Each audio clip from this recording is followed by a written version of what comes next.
ഇതാണ് എൻ്റെ വീട്ടിലെ റംബൂട്ടാൻ്റെ മരം. ഇത് നട്ടിട്ട് 3 വർഷമായപ്പോൾ തന്നെ പൂവിടാൻ തുടങ്ങി. ഇപ്പോൾ ഇതിന് 6 വർഷത്തോളം പ്രായമുണ്ട്. എല്ലാ വർഷവും നിറയെ പൂക്കും, അതുപോലെ തന്നെ കായും ഉണ്ടാകും.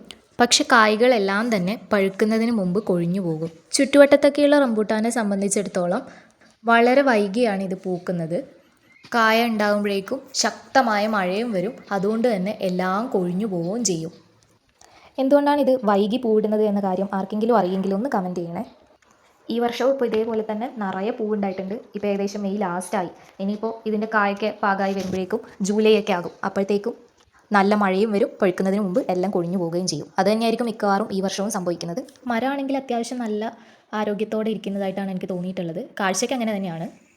ഈ വർഷവും താഴെ മുതൽ മുകൾ വരെയും നിറയെ പൂവുണ്ടായിട്ടുണ്ട്. നല്ലോണം വളവും വെള്ളവും ഒക്കെ ഇതിന് കൊടുക്കുന്നുണ്ട്. പക്ഷേ എന്തുകൊണ്ടാണ് ഇത് വൈകി പൂക്കുന്നതെന്ന് അറിയില്ല. ഇതിൻ്റെ കായ്കൾ കൊഴിഞ്ഞു പോകാതിരിക്കാൻ എന്തെങ്കിലും വഴിയുണ്ടോ എന്നുള്ള കാര്യം അറിയില്ല. ഇതിപ്പോൾ ഇവിടെ മറ്റേ റംബൂട്ടാൻ്റെ അവസ്ഥ അങ്ങനെ ആയതുകൊണ്ട് പുതിയതായി നട്ട ഒരു തൈയാണ്. 1 വർഷം കഴിഞ്ഞതേ ഉള്ളൂ. ഇതെന്താവുമെന്ന് അറിയില്ല. ഇതെങ്കിലും കഴിക്കാൻ കിട്ടിയാൽ മതിയായിരുന്നു.